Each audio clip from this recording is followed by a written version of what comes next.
Hello! Oh my God. Hi, Rafi. Hi! Nice meeting you. Hello! Thank you so much. I love your background. Oh, thank you, Miss Kia. Finally. Diba? Oo nga. Thank you din. Thank you so much sa'yo. So, So yun, recording tayo. Hindi recording. siya live. Hindi. At least meron tayong time din para, kasi hindi ko pa gamay talaga. Mahina din ako sa Ako din. Actually, hindi rin ako knowledgeable pa. Mm. I have to explore pa yung mga ganito. Oo nga eh. Kasi, usually, nagre-rely lang ako sa mga link. Oo, ako Hindi din. lang marunong. Ngayong, kahapon ko lang in-explore to eh. Kasi ito lang talaga yung mas magandang way. Kaysa naman sa, sa Facebook at saka IG Live para mas okay yung pag-edit. Yeah. So yun, so batiin muna natin yung mga viewers natin sa mga fans mo, which is Katipuneras and Kapitoneros, and also my pageant angels, kasi tinatawag ko silang pageant angels, yung mga subscribers ko. So please say hi to them and greet them. Hello. Good day to all of the pageant angels Yes, of Rafi and to all of my Katipuneras and supporters, my family, friends. Hello, how are you all doing? Yes. I hope you are doing okay amidst the pandemic. Yeah. And yes, I just want to say thank you kasi it is my privilege to have, for first vlog ko to, at saka magka-guest ako sa isang Miss Universe Philippines candidate, which is you, Miss Kia. So it's an honor for me talaga. My pleasure and honor. Thank you. So yun, so nga, kailan pala yung birthday mo? Oh my God! Next week ko nga. I'm Cancer, so July 20. Oo, Monday. Thank you, Miss Kia. Yes. So, advance happy birthday. Kumbaga, early gift to sa akin. Diba? Okay. So, yun. I just want you to congratulate also kasi nanalo ka second place sa Downey, which is yung campaign nyo, diba? So, you did very well talaga doon. I'm so glad. Thank you. So, first, sobrang overwhelmed pa din ako. Oo nga Iniisip ko ngayon yun. Kasi hindi ko siya talaga in-expect. I really did not expect anything from that poll. Although I was wishful na sana sabi ko, sana kahit konti lang yung followers ko sa mga Instagram or Facebook, sana may mga mag-vote pa rin sa akin. And nagulat talaga ako. I was shocked when I heard the news. And people are congratulating me for that. For that. Bakit sila nagko-congratulate? Nakita ko, second pala ako doon. Yeah, thank you talaga sa lahat ng nag-vote. So yun, I just want to know, sino nga ba si Miss Kia Moreno? Okay, for everyone's information, I'm Cristaline Moreno. You can call me Kia. I'm 25 years old and I am representing Camarines Sur for this year's Miss Universe Philippines. I graduated magna cum laude from the University of Santo Tomas.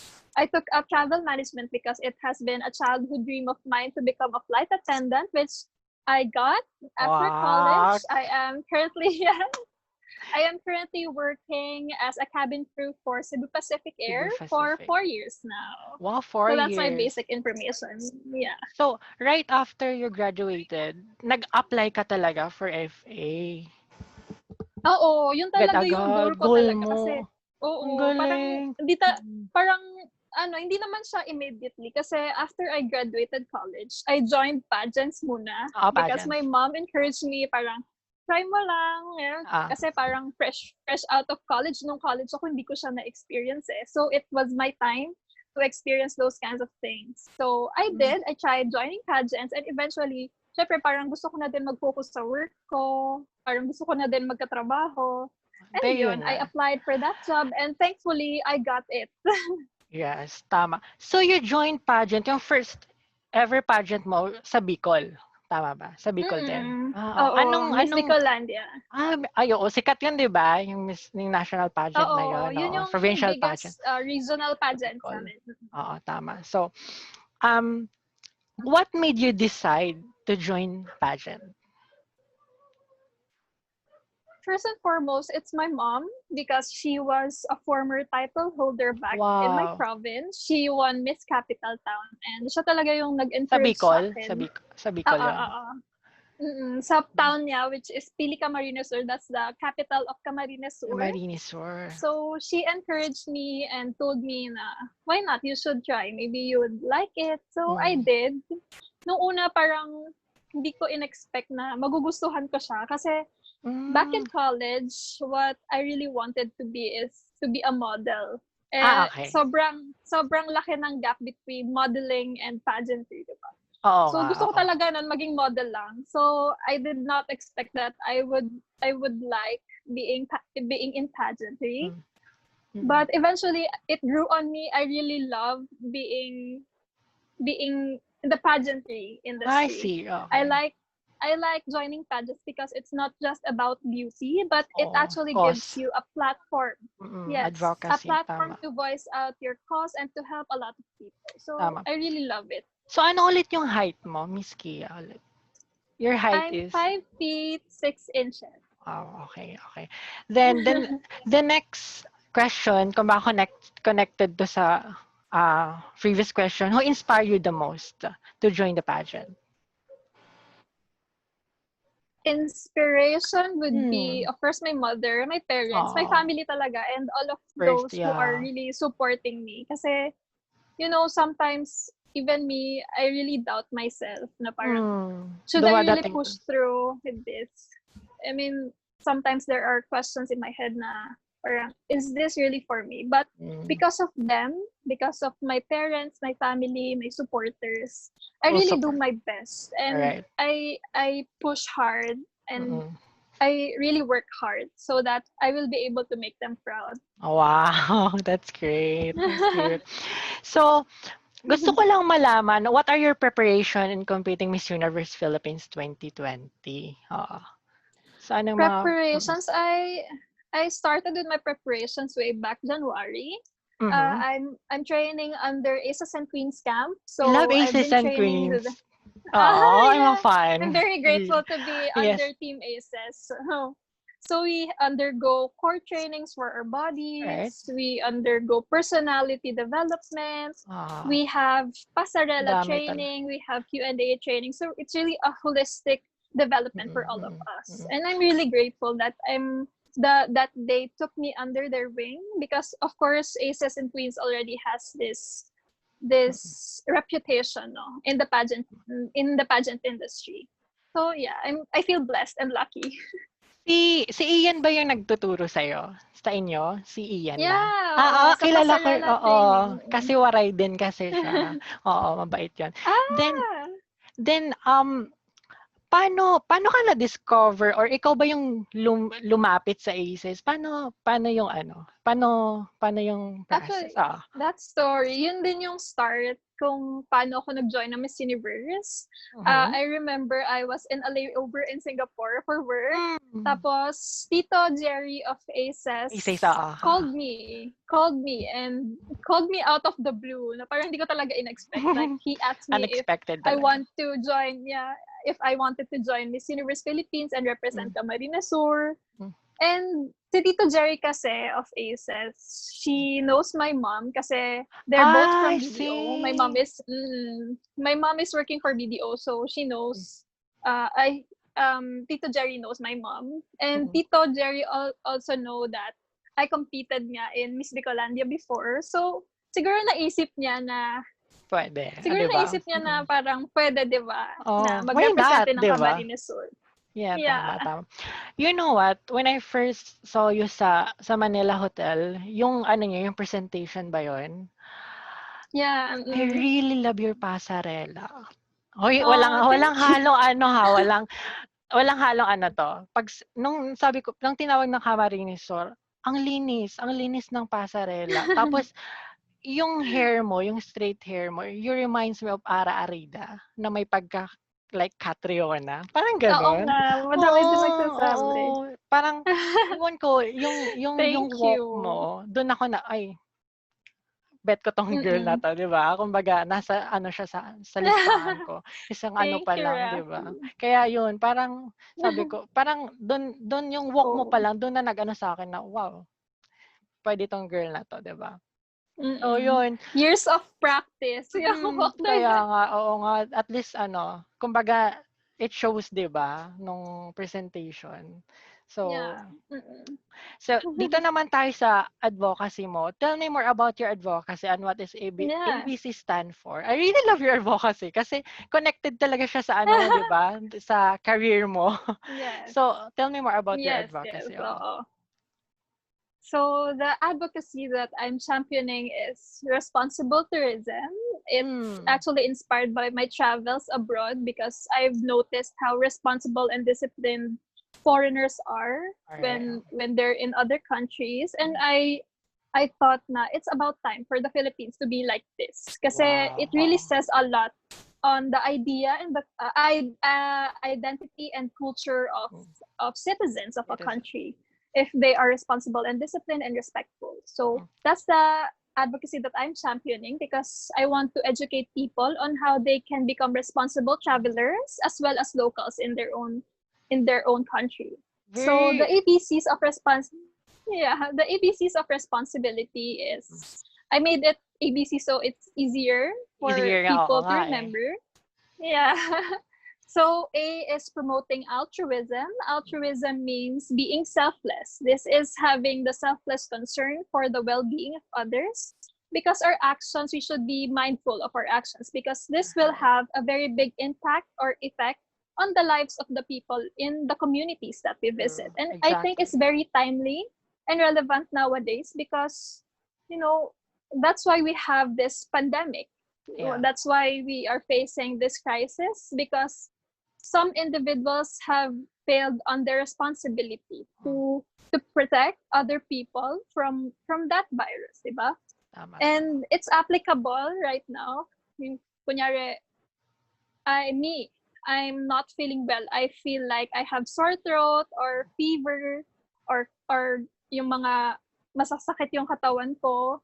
As part of my responsibility and as part of being selfless, I would just prefer to stay at home, not because not for myself, but for the other people. Kasi you don't know if you are COVID positive. So it's also a way of preventing the transfer of the virus to other people. So dapat talaga we have this sense of responsibility in ourselves. We should not always think of ourselves, but also think of others. When we do things and interactions, right? So the next thing would be B, that's promoting beauty through the practice of play go or clean as you go. Are you familiar with play go ba? Yeah. Yeah, we usually practice that in offices, in schools, but I've noticed that in public settings, like when we eat at fast food restaurants or in other places na public area, we are not practicing Claygo. And yun yung isa sa mga pinaka na-notice ko when I'm traveling abroad. They usually practice Claygo. And parang innate na yun sa kanila. Hindi na kailangan sabihin sa kanila na parang, maglinis kayo ng sarili niyong kalat, diba? And I wish for a Philippines to adapt this kind of thinking. Yeah. Because this will not just be able this is not just important to help preserve the beauty of a place, but it's actually very efficient because when you clean up after yourself, that space will can already be used by another person. So it's efficient and time efficient, it's not time consuming. So I really believe that we should practice Claygo, especially now in these times. Kasi, diba, they already opened the opportunity for you to dine in sa mga restaurants. And to avoid passing the virus or any of your bodily fluids. So we should practice Claygo whenever we go out. Should we opt to dine out, diba? Dine in sa mga restaurants. Para hindi na din hahawakan ng maglilinis, and it's actually a very good help din dun sa mga maglilinis after our mess. Tsaka So maging yeah, habit that's na B. talaga. Yes, kasi maganda talagang maging habit na 'yon ng mga Filipinos kasi Filipino. it shows na how responsible we are. Yeah, true. And lastly would be promoting care, and we can show that we care through educating ourselves with the policies, guidelines, laws of the destinations that we visit, because it varies from place to place. For example, in Singapore, you should be very mindful of what you're doing, because they have a lot of laws and policies that involves fines. You cannot spit anywhere kasi pwede kang ma-fine doon. Marami silang mga pinagbabawal sa Singapore. So we should be mindful of those. Because when we do that, we see the place in a perspective of a local. So parang hindi na tayo dayuhan lang sa lugar na yun. But we actually, yeah. So yun, hindi tayo parang dayuhan na lang sa isang lugar. But we actually see it as in a local's perspective. True. Yun. So that's the ABC of responsibility. Because I believe responsible travelers and locals does not leave tracks but only takes memories with them. Your advocacy is very unique talaga. Bago siya sa di ba? I love it. Oo. Parang I'm very, very passionate about that. Kasi gusto ko talagang, I think it's one crucial way for us to progress as a country. It doesn't, we should not always rely on our government to do things for us. But it should be in us. Hindi siya dapat parang, hindi siya dapat yung parang hinahayaan mo na ibang tao lang yung gumawa. Dapat lahat tayo. Nasa loob natin yun na gawin. True. That's right. Tama nga naman. So, next question is, after Miss Earth 2019 pageant, why did you join Miss Universe Philippines instead of other national pageant like Binibining Filipinas and Miss World Philippines? Honestly, after my Miss Philippines Earth stint last year, I wasn't really planning on joining anything pa. Kasi what I've experienced last year was the schedule was very hectic and sobrang nakapagod talaga siya. And I want sana, if I'm going to join another pageant, I would want to be ready. I thought joining Miss Universe, parang before I thought I wasn't financially ready, physically, mentally, lahat. Parang feeling ko hindi talaga ako ready. But when the opportunity came, I said, why not?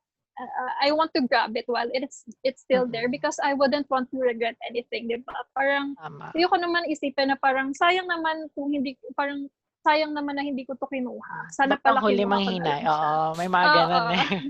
True. Of course, syempre parang goal ko din talaga na mag-join ng Miss Universe, because of course, every girl wants to be Miss Universe. Diba? It's the ultimate crown there is. Kumbaga kung mag-join ka na, doon ka na sa, di ba? You should dream big na talaga. True. Sa Miss Universe. Gusto ko yung mo. Sumali. Personal. I love it. So yun, when I joined Miss Universe Philippines, sabi ko, sige, lalaban tayo dito. Laban talaga. Kailangan, I really aimed for me to improve so that I will be able to reach that goal. I want to give this my best shot. At least pag binigay mo yung best mo, at least wala ka ng pagsisiyan kasi yun na yun, di ba? Yeah. Oo. Yes. Tama. So, next question is, you're representing Camarines Sur. Tell me more about your place. I think yun yung, nandun yung Mount Isarog? Oo, doon. So, yes. taga doon din ba si Rachel Peters? Tama ba? Oo. Ay, same pala. Siya yung si Venus din. Venus, Bicol. Oo. Yan. So, Camarines Sur, it's really a beautiful place because we don't only have beautiful destinations, but we have very delectable food that is famous all around the Philippines and all around the world. And we have very welcoming people and hospitable people talaga. Parang in Camarines Sur, you can find a variety of destinations. We don't only have mountains, we have beaches, we have deer farms if you want to experience feeding and seeing a deer deer, we have sunflower farms, we have a lot of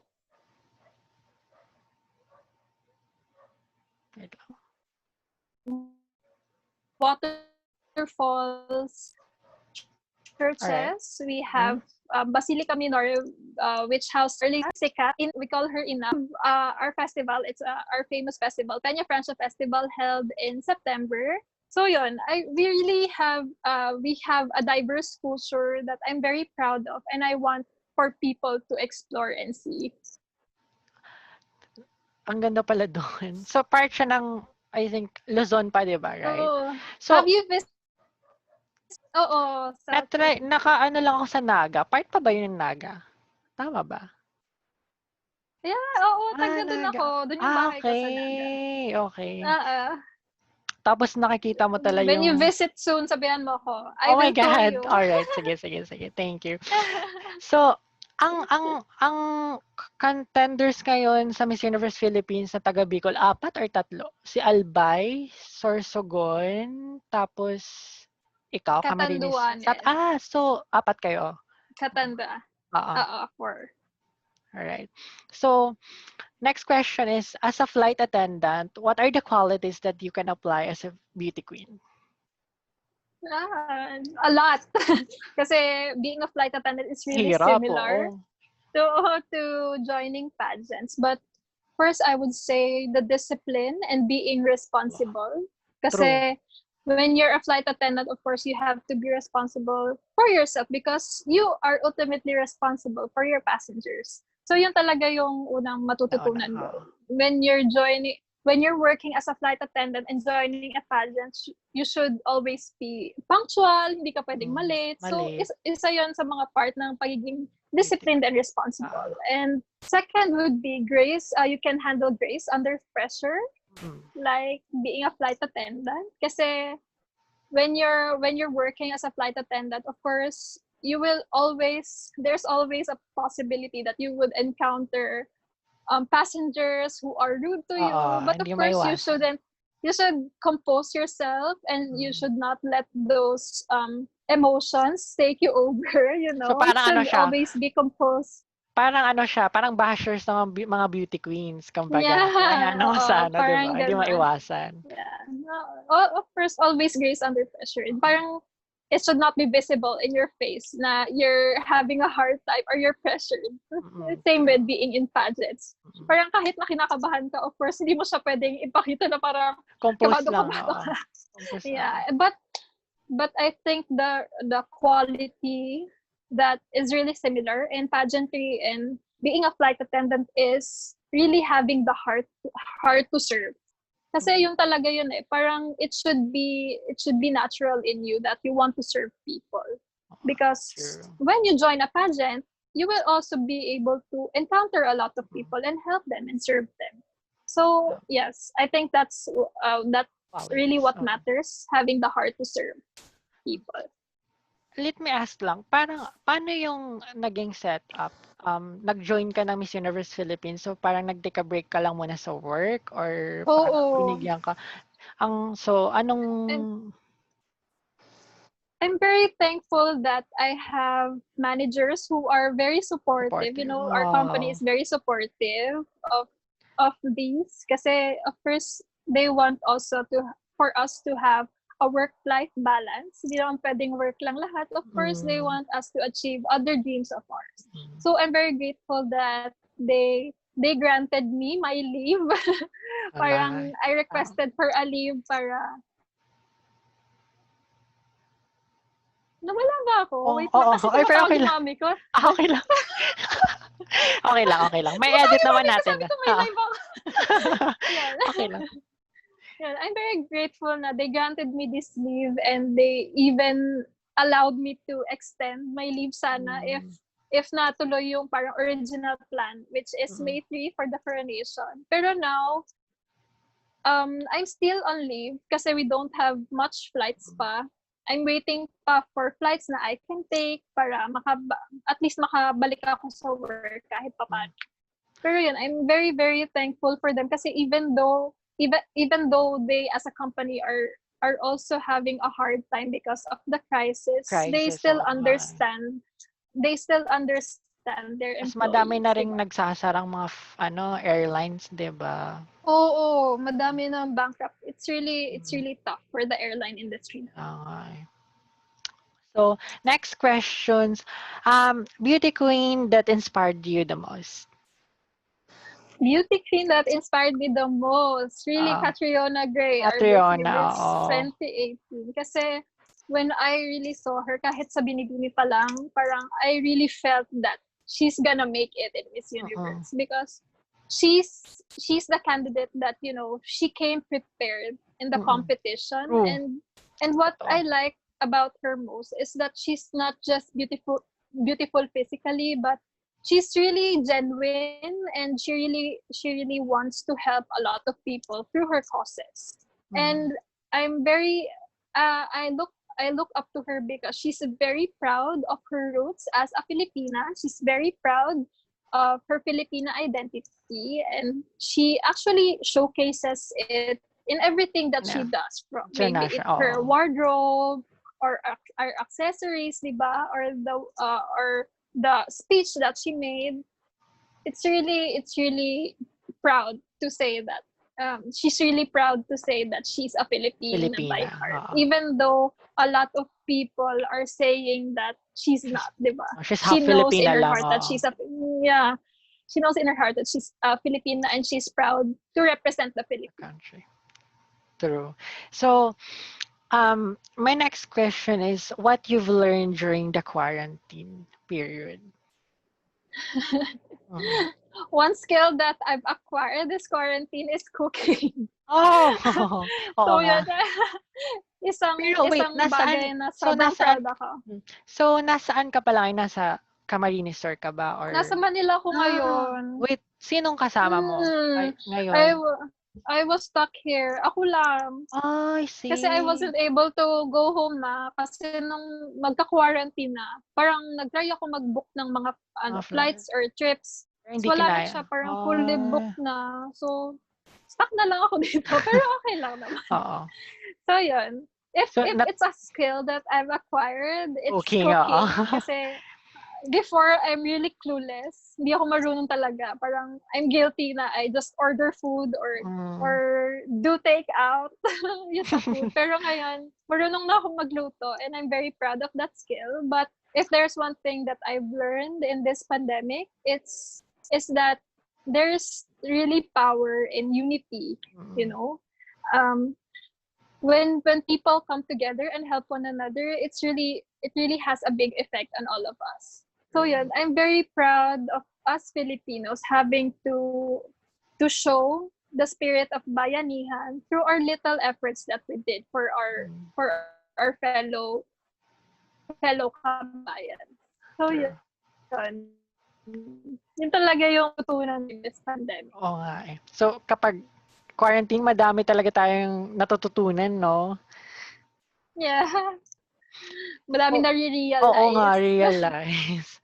So next question is, as a flight attendant tapos beauty queen, ano yung skin routine mo? Or paano mo na-maintain yung, healthy skin, glowing skin? I actually experienced kailan ba? Parang after I graduated college. Yun yung parang low points ko. Kasi I experienced adult acne, and I wasn't used to it. I wasn't used to having breakouts on my face na parang as in madami talaga. Kasi before magkaka-pimple ako, sobrang bihira or parang paisa-isa lang. Pero nung time na yon, I had talagang a terrible breakout. And ngayon, I'm very thankful na i-cleared na. I actually don't know what I did para mawala siya.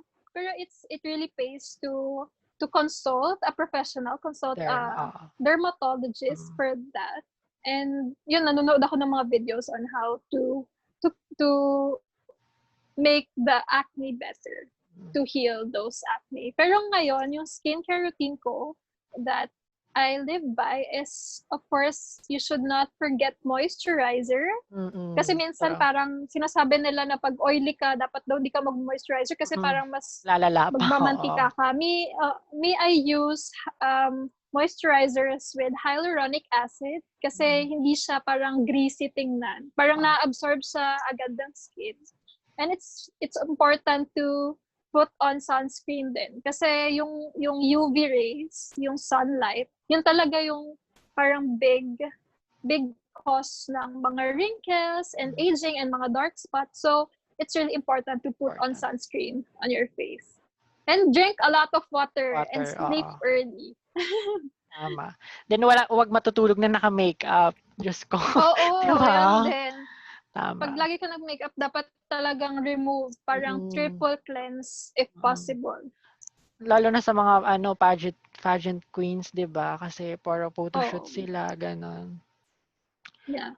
So, next question is, do you think social media is a positive or negative thing? Depends on how we use social media. But generally, I think social media is a very good tool for us to communicate, to share our opinions, to voice out our causes and to reach out to a lot of people. But it becomes negative. Depends on how we use it. When we do it for bad things such as bullying other people or spreading fake news, it becomes a bad thing. It depends. It depends on how we use social media. But for me, it's a positive thing. Positive thing. Tama. Yeah. So, next is, which part of the competition do you spend the most time preparing for? So, anong part ng competition? It is Q&A or gym, body, or ano? It's important to be prepared holistically, everything talaga. Pero for me, I really focus on my Q&A skills. Not because I think I'm bad at it, but because I think I really have a room to improve on. It's good to be knowledgeable about things so you can formulate your own opinions. Me, I do a lot of readings about articles, random articles. Or watch videos so I can open my mind up to social issues or political issues that are happening right now. So for my preparations, really, it's for Q&A. Oo, tama. So, next question is, what is your greatest failure and what did you learn from it? Parang curious lang. Greatest failure. Well, for me, I consider my greatest failure because I've joined pageants before and I consider them as my greatest failure because unfortunately I wasn't able to bring home a crown. But what I realized is that sometimes there are things that you cannot do or there are things that out of your control and you should forgive yourself for those things because I believe that everything happens for a reason. If a window closes, a door will open for you. True. And if it's your time, it's really your time. You can't force things if they're not meant to happen. True, so in those failures, I realized to become stronger and to still push for that dream, even though it may be hard, because I know that it will be worth it. True. Well said. So next question is, what is your greatest strength? Greatest strength? It would be me having a strong heart and mind because amidst all of the failures that I've experienced, I still have this strong heart and mind to push through and to reach for my dream, even though it may be hard for me. But I have this strong heart and mind because I believe that I will get it, diba? True. Kumbaga, fight lang, laban kung laban, diba? Yes. Next question, how do you silence your insecurities? Kasi lahat naman tayo may insecurities, diba? Oo. How do I silence it? Sometimes it's really normal to see your insecurities, but it should not let we should not let it affect us. You know, it's normal to have flaws and imperfections, but to silence them, you should always realize that you are beautiful. You are not beautiful only physically, but you have a good heart that can be beautiful. And that's what matters, you know, being beautiful inside and out. Well said. Tama. Next is, if you could travel anywhere in the world, where would you like to visit and why? I'm sure nakapag-travel ka na, diba? If I really have a place in my bucket list that I want to travel to, it would be New York in America. Wow. Because Everyone's when love I New York. see, yeah, when I see New York in movies, you know, I always think na I want to experience that energetic vibe of the place. And I want to also see what New York has to offer. So it has to be New York talaga. Parang gusto ko, sabi ko, kung may isa man akong dapat mapuntahan bago ako mamatay, New York talaga yun. New York talaga, no? Next question is, if you were from a country other than your own, which will you choose? Wow. I would love to be from Japan. Japan. Kasi Oh. it's one Japan is one of my favorite countries then. Not only because they have also beautiful people, you know. The Japanese people are really the epitome of being responsible, being disciplined and respectful. Kasi for them, it's their identity and it's their honor to be like that. And I would love to be from Japan because I think Japan. I Oh. embody what their ideals are. And in my personality, I am also responsible, disciplined, True. and respectful. Tama. Oh, I love Japan. Iba talaga sila, no? Have you been to Japan then? Ay, hindi po. Hindi Kumbaga, pa. Malaysia pa lang so far, oo. Sa Asia. Malaysia is beautiful too. Oo, maganda din doon, strict. So next question is, how do you handle pressure? How do I handle pressure? Where pressure will always be there, no matter what you do. But it depends on you on how you will take it. Will you either let it break you or will you let the pressure lift you up? So for me, I take pressure as a challenge for me to be better, True. and I use that pressure to even make my to even make myself improve and to reach for my dreams, no matter how hard it is. Tama. How do you overcome defeat? Sometimes you realize na it's really frustrating when you encounter defeat or failure, but you have to realize that that is not a permanent thing in life. It's necessary for you to grow as a person.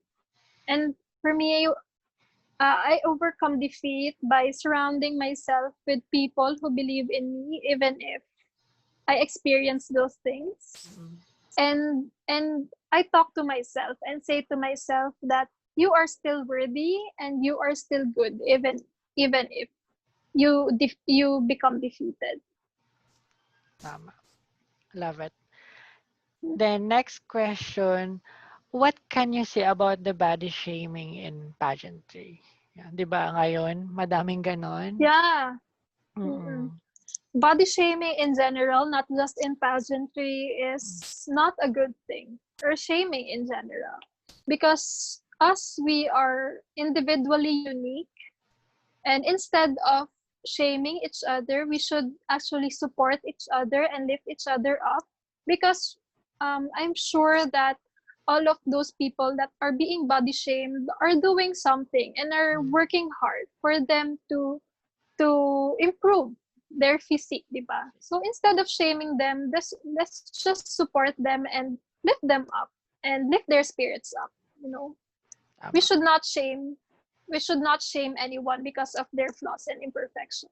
Kumbaga, equal talaga tayo lahat-lahat. Pantay-pantay. Yes.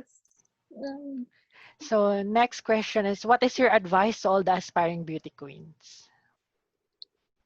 My advice to them would be to have the courage to go for that dream and to have the strong will, because if you decide to choose this path, you should give it your all. You should give your heart, mind, and soul so that you will be successful. And I hope and pray that you will be successful in your endeavors. Tama. I love it. So we have like question from your fans. So bali nag-post ako sa my community sa YouTube. Then I selected I choose 3 questions. Then ito yung first question na itatanong ko sa iyo. Okay, what is your edge among other candidates in Miss Universe Philippines 2020? My edge among the candidates? Well, I think all of us are equally competitive and beautiful and amazing in our own ways. But I would say that what makes me different from them is that I'm determined. I have this grit and passion because I'm the type of person that when I set myself an aim or a goal, I really work hard and do my best to achieve that goal. So it would be my determination, my perseverance, my grit, and my passion that would make me stand out from the rest. Love it. Kingdom ano mo, no? Kumbaga, fight lang talaga. Next question is, aside from improving health system of the Philippines, what do you think is the second most important issue should our government deal with? Nowadays, we realize now it's really crucial for us to have a good healthcare system. But aside from that, we should also focus on improving our education system, because I think education is very crucial in the progress of a country. When people are educated, especially our youth, will be able to do a lot of things for our country to progress. You know, education is necessary for progress. So we should focus on education. True. Tama. So parang okay lang sa'yo na virtual education lang, di ba? Anong opinion mo dun? Since education. Ngayon, it's really tough. It's really tough kasi because of what we're experiencing. But for me, if it's possible, we should just postpone the school year, because not all of our students have access to devices that they can use or internet connection, di ba? Paano naman yung mga ibang estudyante na walang access sa ganun? Hindi naman lahat may laptop or cellphone na pwede nilang magamit, di ba? I think it's better to focus on the safety and health of everyone and postpone the school year instead of risking it, di ba? And kasi for me, education is not just limited to what you learn in school, but we actually can learn a lot even if we're just confined in our homes, because education is not limited to what we learn in school, but what we teach ourselves for us to grow. We can hone our skills, we can explore new hobbies, you know. We can ask our parents to teach us something, and it's still learning no matter what, di ba? Galing. Pang Miss Universe talaga yung sagutan. I love it. My God. So, number 3 question. Last question para sa fans mo. Describe a modern Filipina. The description of Filipina has evolved through the time, di ba? For me, a modern Filipina is someone who is not afraid to speak out, someone who is not afraid of the standards of society, because she in herself believes that she is worthy and she is beautiful, no matter what the social construct would say. Tama. Love it. Kumbaga, yun yung parang sinasabi natin napapanood modern Filipina. Oo, kasi parang dati 'di ba parang ang standard natin is mga Maria Clara type na parang mahinhin. Pero now, Filipinas have been bolder and they are really not afraid to speak up, especially if it's injustice towards them. Palaban na kumbaga. Oo. So, I have like 3 final questions. Yeah. So, the first one is, what is a phenomenal woman? A phenomenal woman is someone who is true, authentic, and genuine. She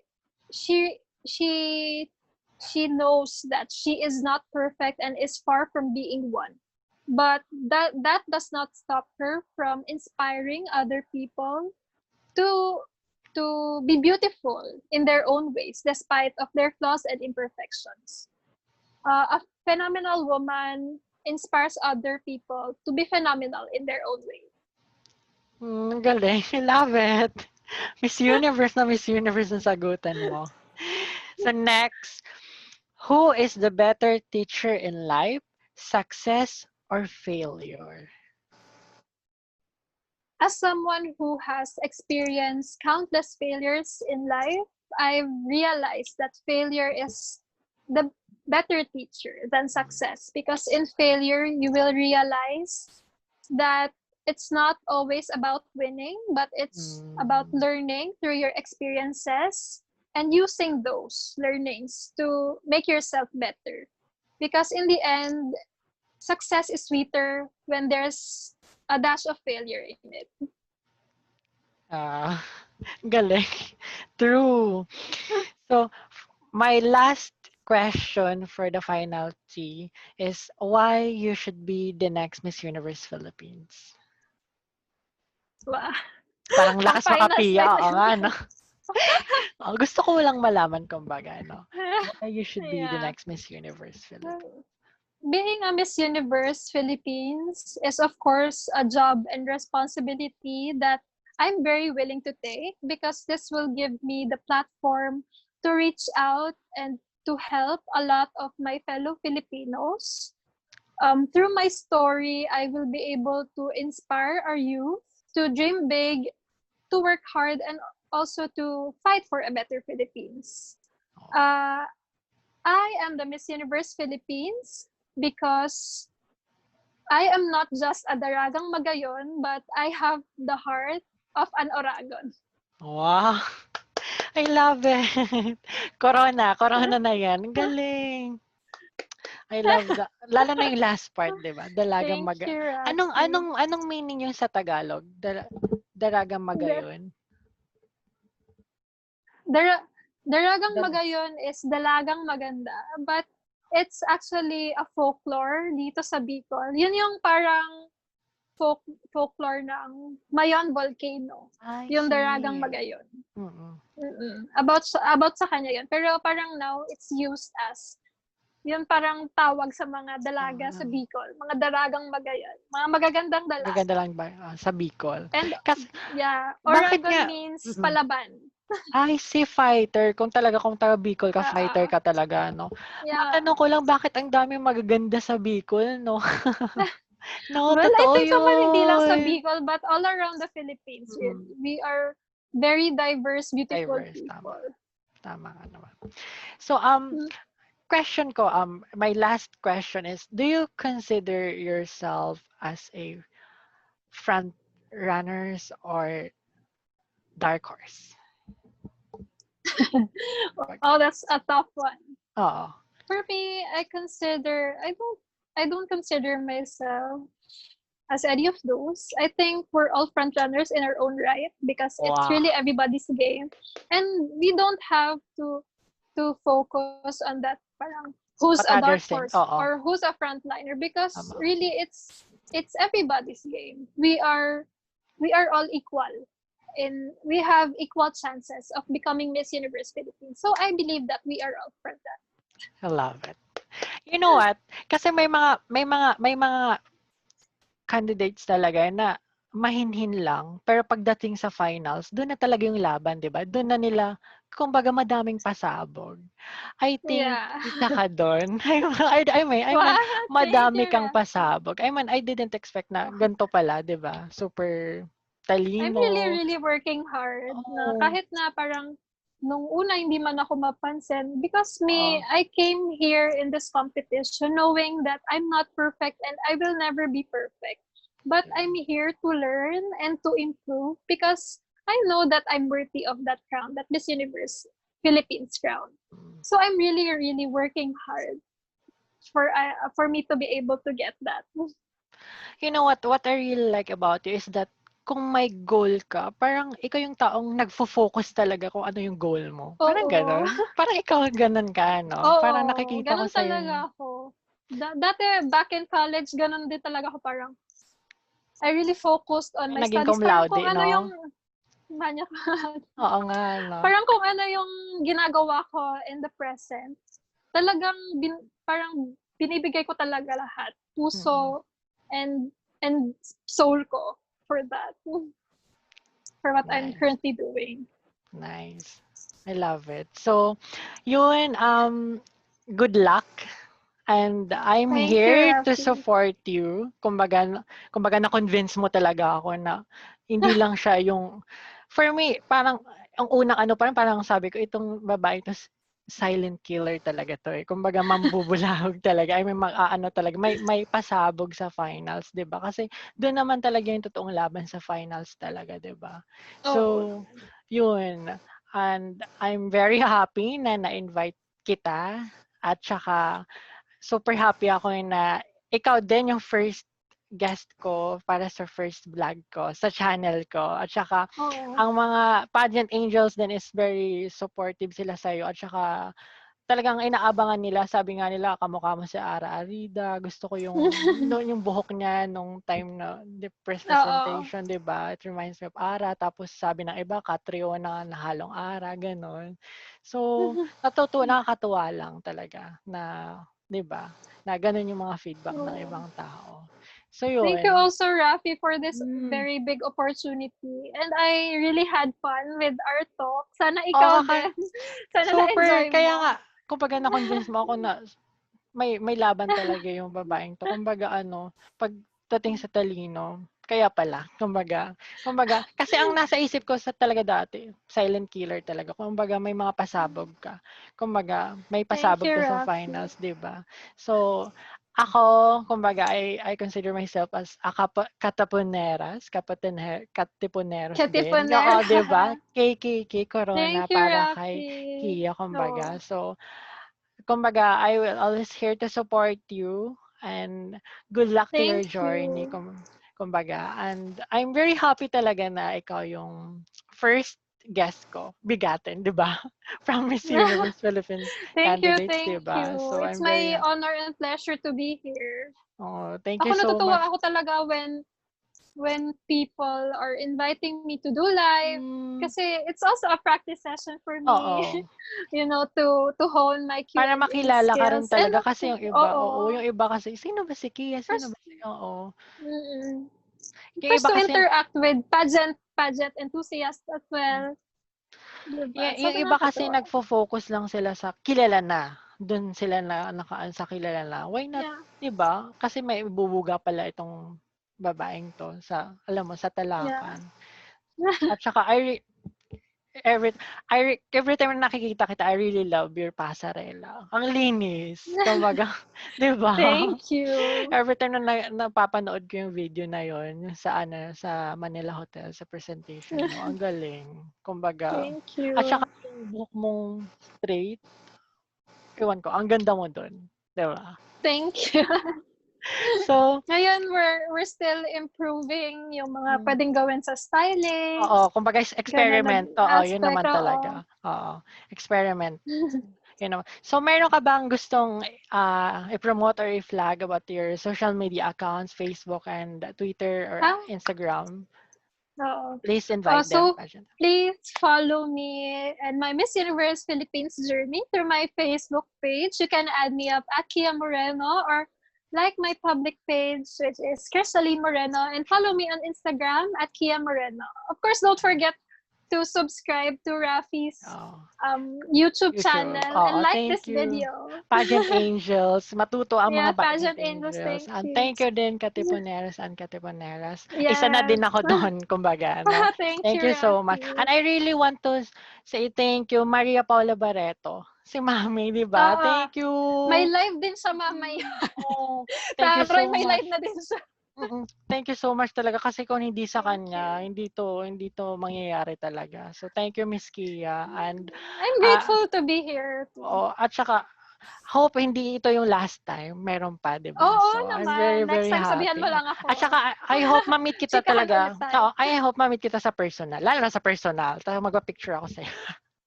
Diba? Okay. Soon. Thank you so much and stay safe always. Thank you. Thank you. Stay safe din. And advance happy birthday. Oh, thank you so much. Thank you, Miss Kia. God bless. God bless. Thank you. Once again, Miss Universe Philippines 2019, Miss Camarines Sur, Kia Moreno. Thank you. Bye-bye. Thank you. Bye.